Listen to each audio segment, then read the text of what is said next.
নমস্কার, শুভ সন্ধ্যা। আজকে শনিবার 8ই জুন 2024।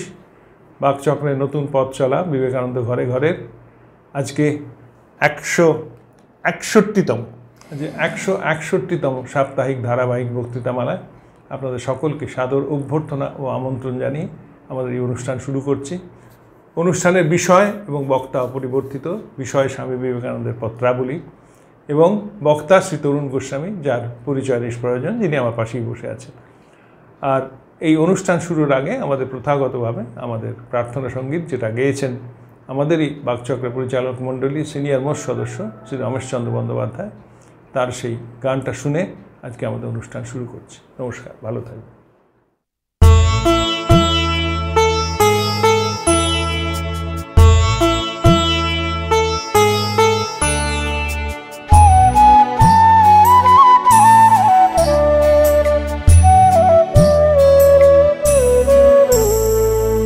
তোমারে করিয়াছি জীবনের ধ্রুবতারা, এ সমুদ্রে আরো কবু হব না গো পথহারা।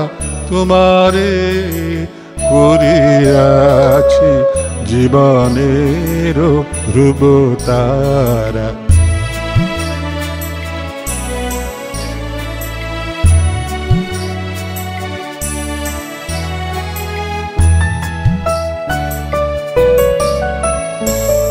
যেথায় আমি যাই না গো তুমি প্রকাশিত থাকো, যেথায় আমি যাই না গো তুমি প্রকাশিত থাকো। অকুল নয়ন জলে ঢালো গো কিরণ ধারা। তোমারে করিয়াছি জীবনের ধ্রুবতারা।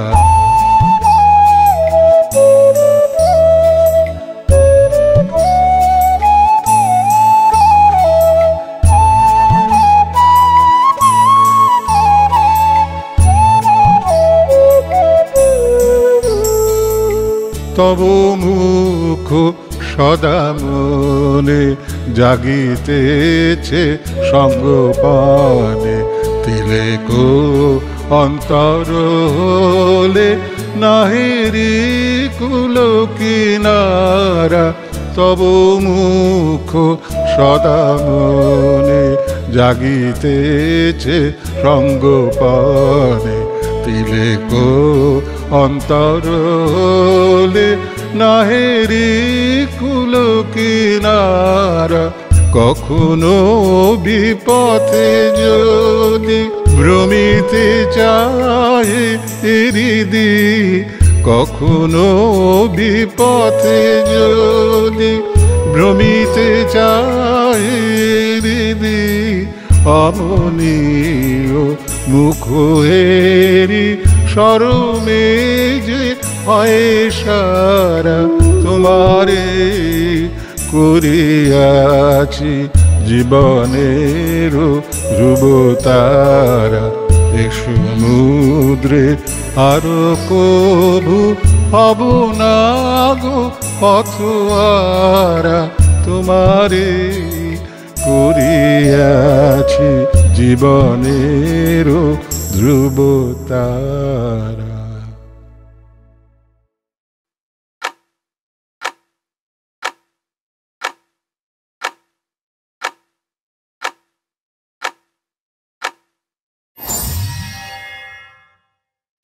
নমস্কার। আজকে আমরা যে চিঠিটি পড়ব সেটি 1895 সালে লেখা, মঠের সকলকে লক্ষ্য করে। এই প্রসঙ্গে একটা কথা আমি বলে রাখি, আমার খুব ইচ্ছা আছে যে স্বামীজি যে খবরের কাগজ নিয়ে ভাবতেন, প্রায় গোটা 6 চিঠি আছে, সেই সবকটা চিঠি ক্রোনোলজিক্যালি পড়া, এবং এই খবরের কাগজ তৈরির যে কতখানি মেন্টাল প্রিপারেশন তার ছিল, কত মাস ধরে তিনি সেটা ভেবেছেন, এবং সেইটি নিয়ে আমরা একটা পরে আলোচনা অবশ্যই করব, স্বামীজির চিঠিপত্রগুলো, কিন্তু সবকটা চিঠিকে ক্লাব করে আমি আলোচনা করতে চাই। তাহলে প্রত্যেকটা চিঠির কিছু কিছু অংশ পাঠ করলে আমরা আরও বুঝতে পারবো। দেখবেন স্বামী যেমন চিঠিতে লিখছেন, আগের চিঠিতে আগের দিন আমরা আলোচনা করলাম যে বেদান্তের এই শিক্ষাটা প্রয়োজন এবং রুচি প্রয়োজন, তেমনি নিজেও যখন কোনো একটা কথা বলছেন সেটার জন্য নিজেকে মন থেকে প্রিপেয়ার করার কথা বলেছেন। মনু একেবারে সেটির দিকে তার নজর ছিল যে যতক্ষণ না আমি নিজে তৈরি হচ্ছি, যতক্ষণ না আমার নিজের মনটি পরিবর্তিত হচ্ছে, আমার পক্ষে কোনো বড় কাজ করা সম্ভব নয়। এই চিঠিতে স্বামীজি লিখছেন, এক নম্বরে লিখছেন, পক্ষপাতী সকল অনষ্টের মূল কারণ জানিবে। অর্থাৎ যদ্যপি তুমি কাহারও প্রতি অধিক স্নেহ অপেক্ষা দেখাও, তা হইলেই ভবিষ্যৎ বিভাগের মূল পত্তন হইবে। এই কথাটা যদি ভারতবর্ষের লোকে বুঝত, তাহলে দেশের কোনো সমস্যা হতো না। এই পক্ষপাতী হচ্ছে আসল সমস্যার মূল কারণ, বায়াসড। আমরা যখন সম্পর্ক তৈরি করি, আমরা কিছু লোককে এমন তাদের প্রতি অন্ধ আমাদের দৃষ্টি হয়, কখনো তাদের বিশ্লেষণ করি না, এবং অন্ধত্ব এমন অবস্থায় পৌঁছে যায় যে সে স্নেহটা একটা বিপদের কারণ হয়। ঈশ্বরচন্দ্র বিদ্যাসাগর গল্প লিখেছেন যে অত্যন্ত দুরন্ত ছিল ভাই বোনপো, কিন্তু মাসি তাকে ভালোবাসতেন, তার সব দোষগুলোকে তিনি ক্ষমা করে দিতেন। একদিন যখন সে জেলে যাচ্ছে, মাসিকে সে একটা চড় মেরে বলেছিল যে আমার যখন ভেতরে এত পরিবর্তন হয়েছিল, আমি এত খারাপ হয়ে যাচ্ছিলাম, তুমি কেন আমাকে শাসন করে ঠিক রাস্তায় আনোনি। আমরাও যখন কোনো দিকে যাই, দেখি বেশ কিছু মানুষ অদ্ভুত অন্ধত্ব নিয়ে তারা চলছেন, এবং সেই চলাটার মধ্যে এত বায়াস থাকে যে আস্তে আস্তে জিনিসটার পুরো একদম 12টা বেজে যায়। স্বামীজি এক জায়গায় বলছেন, অধিকান্ত সকলের দোষের মধ্যে সহ্য করিবে, লক্ষ অপরাধ ক্ষমা করিবে, এবং সকলকে তুমি নিঃস্বার্থ হয়ে ভালোবাসো, সকলেই ধীরে ধীরে পরস্পরকে ভালোবাসবে। একের স্বার্থ অন্যের উপর নির্ভর করে, একথা বিশেষ রূপে বুঝিতে পারিলেই সকল ঈর্ষা একেবারে ত্যাগ করিবে। 10 জনে মিলে একটা কার্য করা আমাদের জাতীয় চরিত্রের মধ্যে নাই। এই জন্য ওই ভাব আনিতে অনেক যত্ন, চেষ্টা ও বিলম্ব সহ্য করিতে হইবে। এই যে স্বামীজি বলছেন যে ভারতবর্ষের সবচেয়ে বড় দোষটা কি? সবচেয়ে বড় দোষ হচ্ছে যে আমরা 10 জনে মিলে কোনো কাজ করতে পারি না, কারণ আমাদের হিংসা, জেলাসি আমাদের পথ হয়ে দাঁড়ায়। স্বামীজি বলছেন jealousy is the biggest sin. আমি প্রায় একটি কথা বলি, আমি যেহেতু খবরের কাগজের রিপোর্টিংয়ের চাকরি করি, তখন আমাদের মতন গরিব দেশে কিছু কিছু জিনিসকে বড় বিলাসিতা বলে মনে হয়। একটা উদাহরণ আমি আপনাদের দিচ্ছি, যে একজন আইএএস অফিসার, তিনি তার কোয়ার্টার ছেড়ে চলে যাচ্ছেন, আরেকজন সেখানে আসবেন। যিনি পরে আসবেন, ঘরটি একেবারে সাজানো গোছানো ছবির মতন, কিন্তু সেটা হয় না। আসতে গেলে তার মনোমতো পর্দার রং, তার মনোমতো খাটের চাদর, এটা করার দরকার নেই। এই গরিব দেশে কেন দরকার যে তোমাকে এই রকম দিতে হবে স্ট্যাটাস? দরকার তো নেই, পরিষ্কার পরিচ্ছন্ন রয়েছে, তিনি সেইভাবেই থাকবেন। কিন্তু আমরা করি না সেটা। কেন করি না? এই যে আমরা করি না, এটা হচ্ছে হিংসের জন্যে। যিনি পরে আসছেন, তিনি প্রথমে একটা লম্বা চিঠি লিখবেন, আমার এই লাগবে, চমৎকার একেবারে ঘর দোর পরিষ্কার পরিচ্ছন্ন, ঝকঝকে রং সব রয়েছে, আবার সেটাকে রং করতে হবে। এইভাবে আমরা প্রত্যেক ক্ষেত্রে আমাদের স্বার্থপরতাটাকে আমরা এক্সিবিট করি, এবং এক্সিবিট করার জন্যে সেইটা আমাদের পক্ষে একটা বড় সমস্যা হয়ে দাঁড়ায়, এবং জেলাসিটা একটা বিরাট সমস্যা হয়। একটা উদাহরণ দিচ্ছি, ধরুন আপনি একটা কিছু ভালো চালু করে গেলেন, যাতে বহু মানুষের উপকার হচ্ছে। পরে যিনি আসবেন, তিনি এসে প্রথম সেটাকে নাকচ করবেন, কারণ তার মনে হয় যে তার মতটা যদি তিনি না জাহির করতে পারেন, তাহলে এটা মানুষের উপকারে আসছে না। হয়তো উপকারে আসছে, খুব উপকারে আসছে, কিন্তু তিনি এসেই সেটাকে বন্ধ করে দেবেন। ধরুন একটা, এখন তো কম্পিউটার অনেকেই জানেন, প্রথম দেখতাম যে একজন অফিসার, তিনি কম্পিউটার বসিয়ে দিয়ে গেছেন এবং কম্পিউটারে সব কাজ করছেন। পরে যিনি এলেন, তিনি কম্পিউটার জানেন না, তিনি এসে প্রথম কম্পিউটারকে বন্ধ করে দিলেন। এই ভারতবর্ষে এই জন্য আমরা কিছুতেই 10 জন মিলে কোনো কাজ করতে পারি না, আমাদের জাতীয় চরিত্রের মধ্যে নাই। এই জন্য এই ভাব আনিতে অনেক যত্ন চেষ্টা করতে হবে, বিলম্ব সহ্য করতে হবে। আমি তোমাদের মধ্যে বড় ছোট দেখিতে পাই না, কাজের বেলায় সকলকেই মহাশক্তি প্রকাশ করিতে পারে আমি দেখিতে পাইতেছি। এই যে স্বামীজি বলছেন যে সবসময় যে jealousy is the biggest sin, হবে না। আমরা কিছুতেই আমরা ছোট, সে স্বামীজির ভাষায় তোমরা ছেঁড়া নেতা ধরে টানাটানি করছো, সেইটাকে পাল্টানোর কথা তিনি বারবার বলছেন। এবং বারবার বলছেন কেন? তার কারণ যদি এই মনোভাব সাধুদের মধ্যে থাকে তাহলে অর্গানাইজেশনটা দাঁড়াবে না। তখন তো অর্গানাইজেশন তৈরি করা 2 বছর বাকি। তাই বলছেন ও কিছু পারে না, ও কিছু জানে না, সাথে একটু মুচকি হাসি যে কোনো প্রতিষ্ঠান ভেঙে দেওয়ার পক্ষে যথেষ্ট। এবং স্বামীজির কাজই ছিল যে সবাই ঝাঁপিয়ে পড়বে, যে মানুষকে সেবা করতে হবে, এটাই জীবনের একমাত্র উদ্দেশ্য, আর কিছু না। সারদা কত দেশ পর্যটন করিয়া বড় বড় কার্যের বীজ বপন করিয়াছে, হরির বিচিত্র ত্যাগ। এইখানে স্বামীজি প্রত্যেক গুরু ভাইয়ের বৈশিষ্ট্য নিয়ে কথা বলছেন। শশী কেমন স্থান জাগিয়ে বসে থাকে, তার দৃঢ়নিষ্ঠা একটা মহাবৃত্তিস্বরূপ। স্বামী রামকৃষ্ণানন্দজি, স্বামীজিরা যখন পরিব্রজ্যায় চলে গেলেন, তিনি কখনো যাননি এবং তিনি সেই প্রথমে বরানগর, পরে আলমবাজার মঠে ঠাকুরের ঘরটিকে আগলে পড়ে রইলেন। স্বামীজি বিলেত থেকে প্রথমবার ফেরার পরে তাকে অনুরোধ করলেন যাওয়ার জন্য, তিনি মাদ্রাজে চলে গেলেন এবং মাইলাপুরে তিনি বিরাট কাজ করতে শুরু করেন। স্বামীজি সেই কথা বারবার বলেছেন। কিন্তু এই যে বিলেত থেকে লিখছেন যে প্রত্যেক গুরু ভাইয়ের বৈশিষ্ট্য আছে এবং সেই বৈশিষ্ট্য অনুযায়ী তিনি তাদের কথা বলছেন। শশী কেমন স্থান জাগিয়ে বসে থাকে, তার দৃঢ়নিষ্ঠা একটা মহাবৃত্তিস্বরূপ। কালীয় যোগেনের টাউন হল মিটিং কেমন উত্তরপূর্বে সিদ্ধ করিল কত গুরুতর কার্য।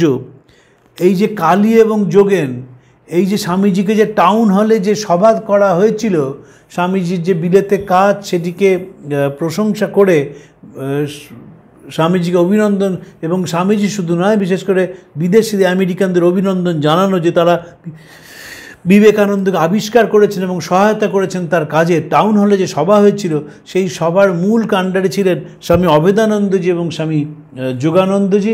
মনে রাখতে হবে, স্বামীজির যেমন বয়স তখন 30 বছর 32 বছর, অভেদানন্দজিরও তাই বয়স। সেটাও কিন্তু দেখবার মতন, বরং তিনি স্বামীজি থেকে সামান্য ছোটই ছিলেন। এবং সেই ছোট ছেলেটি কলকাতার এই টাউন হলে বিরাট সভা করেছিলেন। স্যার গুরুদাস বন্দ্যোপাধ্যায়কে সেই সভায় আমন্ত্রণ জানানো ছিল প্রিজাইড করতে।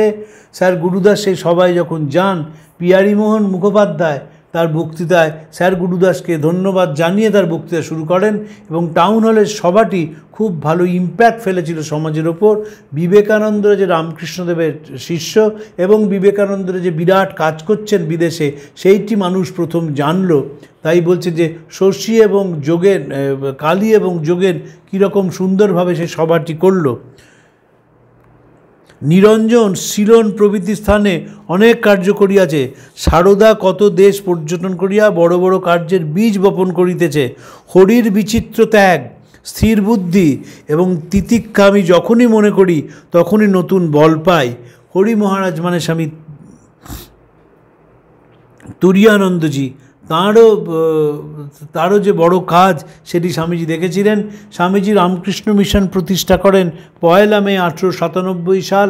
তার ঠিক 15 দিনের মধ্যে 15 মে 1897 স্বামী অখণ্ডানন্দজি সারগাছিতে তার অনাথ আশ্রম প্রতিষ্ঠা করেন এবং সেই কাজ তিনি শুরু করেন। তার প্রশংসাও স্বামীজি করেছিলেন।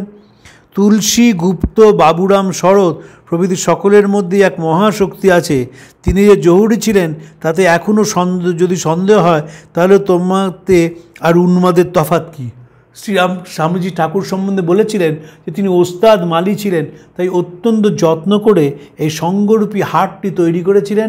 সিস্টার নিবেদিতাকে বলেছিলেন যে our math represents the physical body of Shri Ramakrishna is always present at the math. One who worships it worships him as well. One who disregards it disregards our guru. এবং স্বামীজি বলতেন, ঠাকুর ওস্তাদ মালি ছিলেন, তিনি প্রত্যেককে নিজে সেই সুন্দর সেই ফুলগুলিকে এনে এই সঙ্গরূপ মালাটি তৈরি করেছেন। বিবেকানন্দের যেমন একদিকে একটা প্রচণ্ড জোর কাজ করার ক্ষমতা ছিল, অভেদানন্দজি তেমনি 25 বছর আমেরিকায় কাজ করে গেলেন। 1896 সালে গিয়েছিলেন, 1921 সালে ফিরে আসেন। এই দীর্ঘ প্রবাস জীবন, সেখানে তিনি বেদান্তের চর্চা করেছেন। স্বামী শারদানন্দজি তিনি প্রথম বিদেশে গিয়েছিলেন এবং স্বামীজি তার গুরু ভাইদের প্রত্যেকের নাম রেখেছিলেন তাদের মানসিক চরিত্র অনুযায়ী। স্বামী শারদানন্দজি তিনি মঠ এবং মিশনের প্রথম সাধারণ সম্পাদক ছিলেন। তার কোলে একদিন শ্রীরামকৃষ্ণ বসে পড়েন এবং বসে পড়ে তিনি বলেন, দেখছিলাম যে শরৎ কতটা ভাণ নিতে পারে। স্বামী ত্রিগুণাতীতানন্দজি তিনি সারদা প্রসন্ন মহারাজ তিনি বহু কষ্ট করে উদ্বোধন পত্রিকা প্রতিষ্ঠা করেন এবং সেই উদ্বোধনে তিনি প্রথম সম্পাদক। কত কষ্ট করে তিনি কম্পোজিটার জোগাড় করতেন এবং প্রুফগুলো দেখতেন যেন কোনো রকমের ভুল তার মধ্যে না থাকে, কারণ ভুল থাকলে স্বামীজি ভীষণ বকতেন। স্বামীজির কথাতে তিনি আমেরিকায় চলে যান। স্যান ফ্রান্সিসকোয় একটি মানুষের বোমার আঘাতে তিনি মৃত্যুবরণ করেন। তার আগে তিনি হিন্দু মন্দির প্রতিষ্ঠা করেন স্যান ফ্রান্সিসকোতে এবং সেটি ভারতবর্ষে বিদেশে প্রথম প্রতিষ্ঠিত মন্দির। প্রত্যেকের দেখবেন তাতে একটা ভূমিকা ছিল। এই যে ভূমিকার কথা স্বামীজি বলছেন যে তিনি বাবুরাম, শরৎ প্রত্যেকের মধ্যে একটা মহাশক্তি রয়েছে। তিনি যে জহুরি ছিলেন তাতে এখনও যদি সন্দেহ হয় তাহলে তোমাতে আর উন্মাদের তফাৎ কী বলো, যে তিনি জহুরি ছিলেন। শ্রীরামকৃষ্ণ প্রত্যেককে এনে তবেই সঙ্গরূপে তৈরি করেছিলেন এবং যেহেতু নিজে হয়তো জানতেন যে স্বামীজি বেঁচে দিন বাঁচবেন না, তাই বাকি সবাইকে সেইভাবে তৈরি করেছিলেন। স্বামীজিও শিষ্যকে বলতেন, দেখ বড় গাছ থাকলে যেমন চারা গাছ বড় হতে পারে না, আমি চলে গেলেই দেখবি এরা কীরকম কাজ করছে। স্বামী ব্রহ্মানন্দজি যেভাবে নেতৃত্ব দিয়েছিলেন রামকৃষ্ণ মঠ মিশনকে, আর 1902 থেকে 1922 সাল যতদিন না তার শরীর যাচ্ছে সেটি দেখবার মতন। স্বামী শারদানন্দজি তিনি মঠের প্রথম মঙ্কস কনফারেন্স করেন এবং সেই মঙ্কস কনফারেন্সে যে কথাগুলো শারদানন্দজি বলেছিলেন সেগুলো এখনও প্রত্যেকটি কথা গুরুত্বপূর্ণ এবং কিভাবে মঠ সঙ্গ চালনা করতে হবে সে বিষয়ে শারদানন্দজি পরিষ্কার তার মত দেন। ধীরে ধীরে বারুদের স্তরে পুঁতিতে হয়, তারপর একদিন একটা কথা অগ্নি তার সমস্ত উচ্ছ্বসিত হয়ে ওঠে। এই যে ধীরে ধীরে কাজ করো, মহাকার্য করতে ধীরে লাগে। দেখুন স্বামীজিরা কেউ কোনো দিন হাঁকপাক করে কাজ করেননি। কাজ যখন করেছেন ধীরে করেছেন, কারণ তার মধ্যে একটা পার্মানেন্স আনতে হবে। যে কাজ খুব তাড়াতাড়ি শুরু করা হয় সে কাজ খুব তাড়াতাড়ি শেষ হয়ে যায়, তার মধ্যে কোনো রকম চিরস্থায়ী কিছু থাকে না। স্বামীজি যে কাজ করছেন সেই কাজটি চিরস্থায়ী কাজের জন্য করা। এখানে উদ্ভিন্ন 6টা জগৎকে প্লাবিত করবে, মানুষের জীবন গতি পাল্টে দেবে। 1500 বছর 2500 বছরের খাবার তোদের দিয়ে গেলাম। স্বামীজি বলছেন এই যে এত বছর ধরে রামকৃষ্ণ ভাব ছড়িয়ে পড়বে, এটি স্বামীজি বিশ্বাস করতেন। তিনি কাণ্ডারি ভয় কি, তোমাদের অনন্ত শক্তিমান সামান্য ঈর্ষাবুদ্ধি ও অহংপূর্ণ বৃদ্ধি দমন করিতে তোমাদের কয়দিন লাগে? যখনই ওই বুদ্ধি আসিবে প্রভুর কাছে শরণ লও, শরীর মন তার কাছে সঁপে দাও, দেখি হাঙ্গামা মিটে যাবে একদম।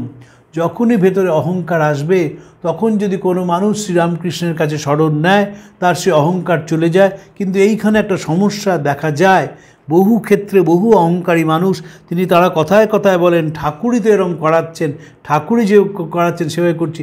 এই যে বারবার ঠাকুরের নাম বলছেন সেটাও একটি অহংকারের ব্যাপার। আমি যখন টেলিগ্রাফ পত্রিকায় চাকরি করতাম তখন আনন্দবাজারে একজন ছিলেন অত্যন্ত সুপুরুষ মানুষ, তিনি অ্যাসিস্ট্যান্ট এডিটর ছিলেন। তিনি প্রত্যেক বুধবার দিন বেলুড় মঠে যেতেন। এই যে বেলুড় মঠে প্রত্যেক বুধবার দিন যাচ্ছেন সেটাই তার একটা অহংকারের ব্যাপার ছিল। তিনি সবাইকে বলে বেড়াতেন আসলে বুধবার দিন তো আপনারা আমাকে পাবেন না, সেদিন আমি বেলুড় মঠে যাই। তাই জন্যে স্বামীজি বলছেন যখনই অহংকার আসবে তার কাছে স্মরণ করবে।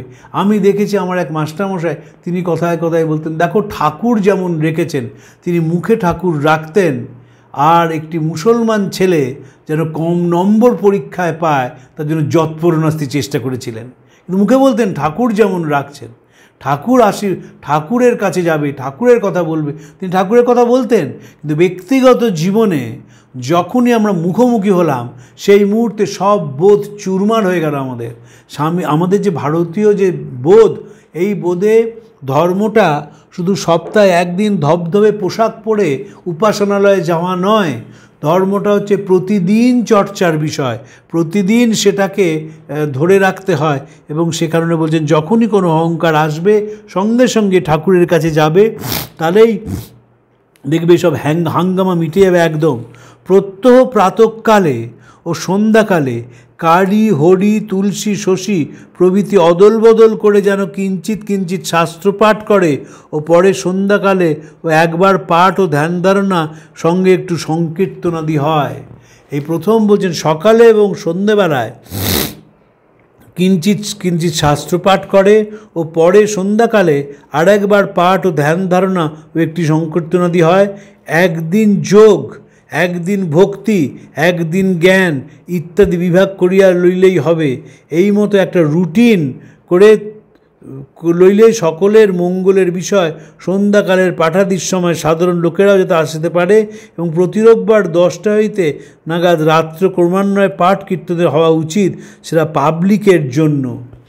আমার মনে আছে আমরা যখন ছোট ছিলাম তখন প্রত্যেক দিন স্বামী লোকেশ্বরানন্দ যেটা সাধুদের ক্লাস নিতেন, তো আমার যেহেতু গোলপার্কে একটা অ্যাক্সেস ছিল, তো সেই ক্লাসে আমি যেতাম এবং তখন মহারাজ প্রায়ই বলতেন এই স্বামীজির কথা যে প্রত্যেক দিন সকাল সন্ধেবেলায় শাস্ত্রাদি পাঠ করবে এবং কিছু ধ্যান ধারণা এবং সংকীর্তনাদি করবে। ধ্যান ধারণা, কালেকটিভ মেডিটেশান, এখন যারা ধ্যান নিয়ে কাজ করছেন তারা সকলেই বলছেন যে কালেকটিভ মেডিটেশানের সাংঘাতিক ইম্প্যাক্ট আছে যখন কোনো মানুষ সেটা শুরু করে। এবং বিদেশে যত রিট্রিট হচ্ছে সেই রিট্রিটগুলো এই কালেকটিভ মেডিটেশনে বিশ্বাস করে। বিদেশের ট্র্যাজেডি হচ্ছে যে যেহেতু হিংসেটা আমাদের সবচেয়ে বড় অন্তরায় দাঁড়ায়, তাই ইন্ডিয়ান ডায়াসপোরা এগুলো করতে পারছে না, সাহেবরা কিন্তু করছে। যারা একদম অরিজিনাল বিদেশি বা বহু যুগ ধরে আছে তারা কিন্তু একদম কালেকটিভ মেডিটেশন করছে এবং সেইখানে শাস্ত্রপাঠ হচ্ছে। যদি কখনো ইউটিউবে পরমহংস যোগানন্দের যে প্রতিষ্ঠান রয়েছে যোগদা সৎসঙ্গ, সেটার যদি কথা শোনেন দেখবেন সাহেব মেমরা কতখানি ধ্যান নিয়ে ভাবছে, যোগ নিয়ে ভাবছে, ক্রিয়াযোগ নিয়ে ভাবছে এবং কোনটা সঠিক মেডিটেশনের পদ্ধতি তারা বের করবার চেষ্টা করছে। ডিভাইন লাইফ সোসাইটি বলে যে প্রতিষ্ঠানটি ঋষিকেশে আছে, সেখানে সারা বছর সারা পৃথিবী থেকে যোগীরা আসেন এবং আলোচনার মাধ্যমে কী করে আর ওই পদ্ধতিটিকে সুন্দর করা যায়, কী করে আর এই পদ্ধতিটিকে আরও উপযোগী করা যায়, সেই জন্যে তারা ক্ষণে ক্ষণে চেষ্টা করে চলেছেন। তাই স্বামীজি বলছেন যে সংকীর্তন সন্ধ্যেবেলা একবার পাঠ এবং ধ্যান ধারণা এবং সংকীর্তন করবে। এই ধ্যান ধারণার কথা কেন বলছেন? যখন সবাই মিলে একসঙ্গে ধ্যান করছেন তার একটা ইম্প্যাক্ট হয়, কোনো সন্দেহ নেই এখানে। আবার বলছেন এই নিয়মাদি করে কিছুদিন কষ্ট করে চালিয়ে দিলেই পরে আপনি গড় করে চলে যাবে। এই রোববার দিনগুলো বলছেন যারা গৃহী তারাও আসবেন এবং সকলে মিলে সমবেত পাঠ হবে। গড় উক্ত হলে যেন তামাক খাওয়া না হয়, তামাক খাওয়ার একটা যেন আলাদা জায়গা থাকবে, এই ভাবটা তুমি যখন পরিশ্রম করে ধীরে ধীরে আনতে পারো তাহলেই বুঝলাম কাজে আসবে। এই যে স্মোকার্স রুম করেছিলেন স্বামীজি, যে ঘরে গিয়ে সাধুরা সিগারেট খাবেন, সিগারেট অনেকেই খান, এখনও অনেকে সিগারেট খান। আমি খুব সম্মান করতাম স্বামী শিবমহানন্দজি, তিনি ভাইস প্রেসিডেন্ট ছিলেন, অকালে চলে যান। তো তিনি গোলপার্কে একবার এসছেন, তো তিনি বিড়ি খেতেন, তো লোকেশ্বরজি খুব যত্ন করে খাইয়েছেন। বলেন কানাইদা খুব যত্ন করে খাওয়ালেন। তারপর যখন চলে আসছি তখন বললেন, খুব আস্তে আস্তে কথা বলতেন মহারাজ, যে রনেন নাম ছিল, বললেন রনেন এটা না খেলেই পারতে। তারপর তিনি যখন অ্যাসিস্ট্যান্ট জেনারেল সেক্রেটারি হয়েছেন, ট্রাস্টি হয়েছেন, তখনও বাচ্চা সাধুর সঙ্গে সিগারেট খেতেন। একদিন গহনানন্দজি বললেন, তখন তিনি জেনারেল সেক্রেটারি, দেখো রনেন এই তুমি সবই ঠিক আছে, কিন্তু এই বাচ্চাদের সঙ্গে বসে সিগারেট খাচ্ছ, এটা না খেলেই ভালো হয়। তখন মহারাজ সেখান থেকে একটু সরে গিয়েছিলেন। তাও ঘরের মধ্যে গেলে দামি সিগারেটের প্যাকেট পেলেই সঙ্গে সঙ্গে সেটাকে নিয়ে তিনি সেটাকে ডিস্ট্রিবিউট করে বলতেন, চল সকলে মিলে সিগারেট খাই। স্বামী আত্মস্থানন্দজি আমাকে অত্যন্ত স্নেহ করতেন। তিনি মাঝে মাঝে একসময় তিনি খুব সিগারেট খেতেন, তো মাঝে আমাকে বলতেন, তুই কি ধরেছিস না ধরিস না? না, আমি সিগারেট খাই না। বলে, না হলে তোকে বলতাম তুই খা, কোনো আপত্তি নেই। এই যে একদিকে যেমন উদারতা, আবার ডিসিপ্লিন, যেটা ঘর থাকবে সেই ঘরে সিগারেট খাওয়া হবে। স্বামীজি যখন বেলুড় মঠ তৈরি করেন, তার হঠাৎ মনে হয় যে গুরু ভাইরা সব মোটা হয়ে যাচ্ছে। তিনি বলেন, মোটা রোগা করতে হবে, উপায় নেই। ঠাকুরের আরাত্রিক ভজনের পরে তিনি ব্যবস্থা করলেন সবাইকে ওয়ার্ডস নাচ নাচতে হবে, কারণ তাহলে রোগা হওয়া যাবে। স্বামী শারদানন্দজি অসাধারণ চিঠি লিখেছিলেন স্বামী রামকৃষ্ণানন্দজিকে মাদ্রাজে, যখন প্রতিদিন ওয়ার্ডস নাচি তখন ঠাকুরের কৃপা অনুভব করি, পড়ে হাত পা ভাঙি না। কিন্তু সবাইকে নাচতে হবে, তোরা মোটা হয়ে যাচ্ছে তো এক্সারসাইজ করতে হবে এবং ওয়ার্ডস নাচতে হবে। স্বামীজির মনে হয়েছিল যে ওয়ার্ডস নাচলে বুঝি রোগা হওয়া যায়, ফলে সাধুরাও সব ওয়ার্ডস নাচছে। একদম সেই বিশেষ ঘরে আরাত্রিক ভজনের পর সকলে নাচতে শুরু করে দিয়েছেন। তাই বলছেন, তামাক খাওয়ার জন্যে একটা আলাদা ঘর থাকবে, পরিশ্রম করে ধীরে ধীরে আনতে পারো, তাহলে সবাই দেখবে সেটা অনুসরণ করছে। পুনশ্চ হরমোহন নাকি একটা কাগজ বার করার জোগাড় করছিল, তার কি হলো? কালী, শরৎ, হরি মাস্টার, জিসি ঘোষ জোগাড় করে একটা যদি পারো তো ভালোই হয়। আমি যেটা বলছিলাম সেটা দিয়ে শেষ করি। আমার খুব ইচ্ছে আছে যে স্বামীজি খবরের কাগজগুলো নিয়ে যে কথা বিদেশ থেকে লিখেছেন সেইটা জন্য আলাদা সেশন করব। আলাদা সেশানে শুধু কয়েকটা চিঠি পরপর পড়ব, যেটা স্বামীজি খবরের কাগজ কথা করা নিয়ে ভেবেছেন। এই খবরের কাগজের মধ্যে দিয়ে তিনি শ্রীরামকৃষ্ণের ভাবরাশিকে মানুষের কাছে পৌঁছতে চেয়েছেন, এবং স্বামীজির মনে হয়েছিল যে মিডিয়া ছাড়া এটি করা সম্ভব নয়। আমি বিশ্বাস করি স্বামী যদি বেঁচে থাকতেন পরে ডকুমেন্টারি তৈরি করে নিয়ে গিয়ে দ্বিতীয়বার বিদেশে দেখাতেন। রবীন্দ্রনাথকে আমরা দেখব যখন তিনি বিদেশে গেছেন তখন শান্তিনিকেতনে কি কাজ হয়েছে তিনি ডকুমেন্টারি করে দেখিয়েছেন। বিবেকানন্দ নিশ্চয়ই সেটি করতেন, এবং এখন যদি বিবেকানন্দ বেঁচে থাকতেন তাহলে বেলুড় মঠে যে নানা রকম কাজ হয় সেই কাজ তিনি ডকুমেন্টারির মাঝখানে তুলে ধরতেন। আপনাদের একটা উদাহরণ দিই, বেলুড় মঠ 1171 crore খরচ করেছে 22-23-এ। যদি এর সাথে ডকুমেন্ট যখন তারা প্রেজেন্ট করছেন, যদি ইউটিউবে কাজগুলো দেখানো হতো যে কিসের কাজে বেশি খরচ হয়েছে, শিক্ষার জন্য কত খরচ হয়েছে, স্বাস্থ্যের জন্য কত খরচ হয়েছে, তারপর বিভিন্ন রকমের যখন ন্যাচারাল ক্যালামিটিস এসছে, প্রাকৃতিক বিপর্যয়, তখন কত খরচ হচ্ছে, তাতে অনেক বেশি ইম্প্যাক্ট হতো। এবং তাতে দেখতেন যারা বাইরের লোকও দেখতো তারা সুন্দরভাবে এটা বুঝতে পারত যে মিশনের ডিরেকশানটা কোন দিকে। স্বামীজি তাই জন্য বলছেন যে হরমোহন নাকি একটা কাগজ করতে চাইছিল, তোমরা সর্বতভাবে সাহায্য করবে। যখন আমি খবরের কাগজ নিয়ে আলোচনা করব, একেবারে প্রথম থেকে 1894 সালে বিখ্যাত হওয়ার পর শিকাগোয় প্রথম চিঠি লেখেন, একটা কাগজ করার কথা ছিল, তার কি হলো বলো। তারপর আলাসিঙ্গাকে পেরুমলকে তিনি উদ্বুদ্ধ করে ব্রহ্মবাদীন কাগজটি বের করেন। ব্রহ্মবাদীন কাগজ বেরোয় এবং তিনি তার সংখ্যা কেমন হয়েছে সেটা লিখে বিদেশ থেকে জানান, যে ব্রহ্মবাদীনের ভাষা কেমন হয়েছে, কেন আরও কীভাবে আরও সুন্দর করতে হবে, কীভাবে কোন বিজ্ঞাপন নিতে হবে, এই সম্বন্ধে তিনি পরিষ্কার একটি ধারণা দিয়ে দেন। তাই খবরের কাগজ এবং বিবেকানন্দ এটি কিন্তু একটা অত্যন্ত গুরুত্বপূর্ণ বিষয়। সেই যুগে তিনি বুঝতে পেরেছিলেন যে আমি যে কাজটা করছি, আমরা যে কাজটা করছি, সেটা মানুষের কাছে পৌঁছতে দেওয়ার জন্যে উদ্বোধনের একটি উদ্বোধন প্রয়োজন, যে একটি মাসিক পত্রিকা হবে। স্বামীজি সাপ্তাহিক করতে চেয়েছিলেন, দৈনিক খবরের কাগজ করতে চেয়েছিলেন, শেষে সেটি পরে মাসিক পত্রিকা হয়ে যায়। তার মাধ্যমে যে আমার মতামতটা কী সেইটা তো মানুষের কাছে পৌঁছাতে হবে, জানাতে হবে, সেই জন্যই ব্যবস্থা তিনি করেছিলেন। মনে রাখতে হবে স্বামীজি 1899 সালে যখন এইসব কথা ভাবছেন যে ইতিবাচক বোধ দিয়ে একটা নতুনভাবে একটা পৃথিবীকে তৈরি করার চেষ্টা, এই চেষ্টা কিন্তু স্বামীজির ছিল এবং সেটা নিয়ত যতদিন তিনি বেঁচে ছিলেন এই চেষ্টা করে গেছেন। এবং তার যে লেখাগুলো, তার যে চিঠিগুলো আমরা যদি পড়ি তাহলে আমরা নতুনভাবে আমাদের উপর বিশ্বাস বেড়ে যায়। রুথ হ্যারিস যে বইটি লিখেছেন সে বইটির নাম গুরু to the world, Guru of the world নয়। কেন তিনি টু দ্য ওয়ার্ল্ড লিখছেন? যে বিশ্ব চরাচর, যে বিশ্ব চরাচরের মধ্যে নানা বিভেদকামী শক্তি রয়েছে, আবার সকলের মধ্যে ফল্গু ধারার মতো মানুষের ঐক্য প্রবাহিত হচ্ছে, এই যে ঐক্যের কথা, এর গুরু হচ্ছেন বিবেকানন্দ। যে গুরু বলেন পিছনের দিকে তাকিও না, সামনের দিকে তাকাও এবং এগিয়ে যাও, no point looking behind, forward forward, thou are souls absolute, spirits free, blessed and eternal.